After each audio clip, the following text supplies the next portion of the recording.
Hi, I'm Scott Campbell with Solve 3D. And I'm Kevin Miller at Solve3D. Kevin, one of the most common uses for Engine is to run the ground filter function. Now, we've got a couple of options in Engine for ground filter. So why don't you walk us through what each of those options are? Sure. So I'm just going to switch over to Engine here. So once you have Engine loaded, it'll probably look like this. In this case, I've searched for ground just to filter in all of the ground related tools that we have. You may notice that there's, at least in the terms of ground filter, there's three different ones. The first two, aerial and basic, are kind of legacy. We don't support them anymore. However, if you're used to running them, you're still more than welcome to. The one I want to focus on today, and the one I recommend people start off with on their data sets, is Ground Filter Pro. Okay, now it Uh, looks like there's tons of options in here. Oh, where do I even start with filling in the options and the variables? Sure. So yeah, before we get into these parameters, I just want to show you a data set just to give you some context here. So in the background here, I have the engine viewer loaded. We're looking at just a kind of a typical intersection from a mobile mapping project.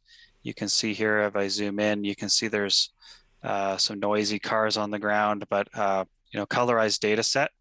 And if I go into the options here and view by classification, you can see nothing's classified. Nothing's I have classified. no Yeah. classifications. So ground filter is designed to at least identify things that are ground points, and basically leave everything else not ground or never classified. So these parameters here, it may look a little overwhelming at first, but you can always click this little eye icon here beside the function, and it'll pop open this little help window here about that function. And it describes all of the parameters. But what I'd like to tell people first is to scroll down to this basic parameter setup. We try to give you a kind of general overview of what you should be typing in for these values to start off.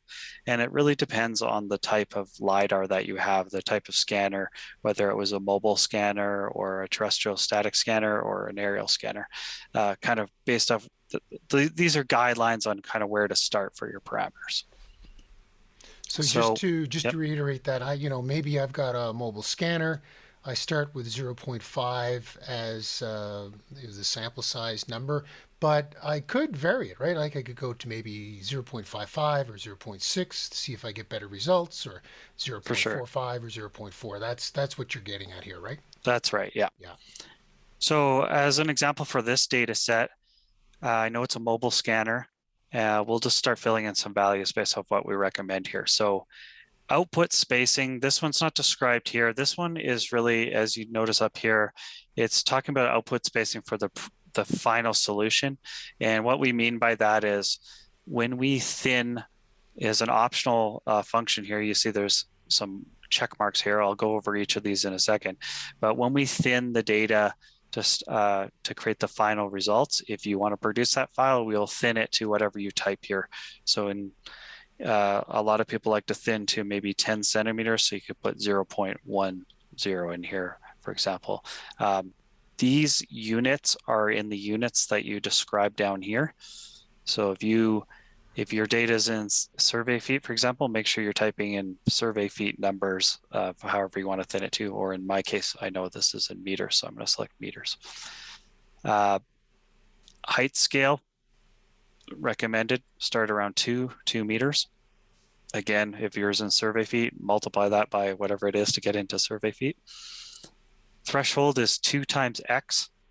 X is your sample size as you described. So we're going to go 2 times 0.5, which is 1. Horizontal step is just X, so 0.5. Sample size is the same. And ground tolerance, I like to start with 0.15 as recommended there. Large buildings is if you know your data set, say you have many miles of interstate or something, and you have some big warehouse buildings that are alongside of the highway, you'll want to set this to true. Sometimes the algorithm can get confused and think the top of the warehouse building is ground. So being able to tell it that there are large buildings like that nearby is handy for it to know. If you don't know, if you're unsure about the data, I would still recommend setting this to true. But in this case, I know it's just an intersection, so I'm going to set it to false. And you got to make sure you select your file. Select this one. And you see it's populated all of these. So I'll just quickly go over what these checkboxes are. So ground thin is what I was talking about. It's going to produce a separate file of just the ground data thinned out to whatever spacing you type here. So 1 point every 10 centimeters. Ground data is the same thing, but it's the full point cloud of whatever is considered ground. Object data is the full point cloud, everything that's considered not ground. And classified data is the full point cloud classified with ground and not ground points. So, and I'll show you some results here in a second. So we're going to hit execute to run and confirm our workflow. We'll just hit execute. So while this is going, the first step that it's doing is it's doing a lot of math behind the scenes, but it's essentially converting some files into a more usable format. Again, like most of our functions, an LAS file is the recommended input, but behind the scenes, it does do some conversion to and from a couple intermediate formats just to help organize the data to be able to analyze it properly. And for this data set, it takes about 8 minutes to run. Okay. You said you've got some before and after? Well, we've seen the before, I guess. Yeah. So I'll just cancel this here. And we'll load up the after here. So same data set as we were looking at before. We have our intersection.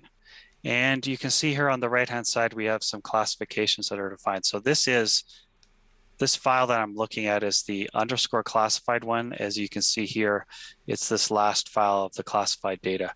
So I can now switch my color type if I'd like to classification to see this a little better. You can now see the ground and not ground points. So and ground, if I want, ground I can is toggle. brown in this case, right? Yeah, that's right, go, yeah. brown. I can turn off the non-classified points, and now I just get that nice ground plane, as we'd expect, or vice versa. Everything that's not ground. And that's it. Cool. All right. So quick recap then. We have 3 ground filter functions. However, 2 are legacy. They're for clients who've been using those particular ones and already have them embedded in your workflow. Not recommended for new users or anybody without legacy workflow. Use a Ground Filter Pro. There's quite the selection of parameters for Ground Filter Pro. The help function under the eye will give you a lot of really good direction, especially on starting points for some of those. And we recommend that people play with the settings as you go through to get the best results. And I think that's it. Awesome. Thanks a lot, Kevin. No problem.